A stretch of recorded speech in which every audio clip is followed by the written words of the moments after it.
മട്ടന്നൂർ മണ്ഡലം എന്ന് പറയുന്നതിന് ഒരു 9 ലോക്കൽ ബോഡിയുണ്ട്. മട്ടന്നൂർ മുനിസിപ്പാലിറ്റി 8 പഞ്ചായത്തും ചേർന്ന്. പക്ഷെ മട്ടന്നൂർ മുനിസിപ്പാലിറ്റിയുടെ ഇലക്ഷൻ ഒരു കൊല്ലം കഴിഞ്ഞാൽ നടക്കുകയുള്ളൂ. അപ്പോൾ നമുക്ക് ഏകദേശം 2 ലോക്കൽ ബോഡി തന്നെ പഞ്ചായത്തിന്റെ ഡേറ്റ വെച്ചിട്ട് തന്നെ പെർസെൻറ്റേജ് അറിയാമല്ലോ. അത് വെച്ചിട്ട് നമുക്ക് നോക്കാം. മട്ടന്നൂർ LDF 63,150 വോട്ട് നേടിയപ്പോൾ UDF 47% LDF നേടി. UDF 49,000 വോട്ട്, 49,177 വോട്ട്, 37% വോട്ടുണ്ട്. BJPക്ക് 10% വോട്ട്, 14,000 വോട്ടുണ്ട്. അതേഴ്സ് 5,783 വോട്ടുണ്ട്. LDFന്റെ ടോട്ടൽ മെമ്പർമാരാക്കി 96 മെമ്പർമാരുള്ളപ്പോൾ UDF 33 ഉള്ളൂ. NDA 3, others 3.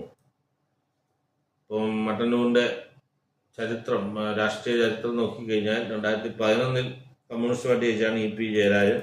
അദ്ദേഹം കൺവിൻസിംഗ് ആയിട്ട് 56% വോട്ടിന് ജയിച്ചാണ്. 2016 അത് നിലനിർത്തി അദ്ദേഹം തന്നെ. 2021 ആകുമ്പോൾ KK ശൈലജ ടീച്ചർ മട്ടന്നൂരിൽ നിന്ന് മത്സരം ജയിച്ചു. ഭയങ്കര മത്സരം, 96,000 വോട്ട്, 62% വോട്ടും. രണ്ടാമതാളുള്ളത് 35,000 ഉള്ളൂ. ഇത്തവണ CPM നിർത്തിയിരിക്കുന്ന VK സനോജ് എന്നുള്ള ഒരു പുതുമുഖത്തെയാണ്. ചന്ദ്രൻ തില്ലങ്കേരിയാണ് കോൺഗ്രസിന് വേണ്ടി. കോൺഗ്രസ് RSPയുടെ സീറ്റ് തിരിച്ചെടുത്ത് കോൺഗ്രസിന്റെ ഇതിലാണ് മത്സരിക്കുന്നത്. BJP ബിജു എളക്കുഴിയിലാണ് മത്സരിക്കുന്നത്. ഇപ്പോൾ നമ്മളിപ്പോൾ നോക്കുകയാണെങ്കിൽ മട്ടന്നൂരിൽ ഓൾറെഡി ഒരു LDFന്റെ സ്ട്രോങ് ഹോൾഡാണ്. സിറ്റിംഗ് 10-20 കൊല്ലമായിട്ട് LDF ജയിച്ചിട്ടുള്ളൂ.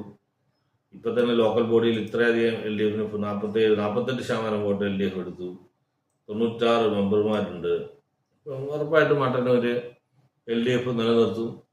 അതുകൊണ്ട് മട്ടന്നൂർ LDF ജയിക്കുമെന്നാണ് എൻ്റെ പ്രതീക്ഷ.